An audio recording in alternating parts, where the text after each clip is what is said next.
कराग्रे वसते लक्ष्मी करमध्ये सरस्वती करे स्थिता गौरी प्रभाते करदर्शन समुद्रवसने देवी पर्वतस्तनमण्डिते विष्णुपत्नी नमस्तुभ्यं पादस्पर्शं च स्वमे गंगे च यमुने चैव गोदावरी सरस्वती नर्मदे सिन्धु कावेरी जलस्मिन् सन्निधिं कुरु नमः सूर्याय चन्द्राय मंगलाय बुधाय च गुरु शुक्र शनिभ्यः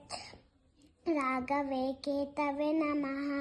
अन्नपूर्णे सदापूर्णे शंकर प्राण लपे ज्ञान वैराग्य सिद्धार्थ भिक्षां देवी च पार्वती माता च पार्वती देवी पिता देवो महेश्वर बांधव शिव भक्ता च स्वदेशो भुवनत्रय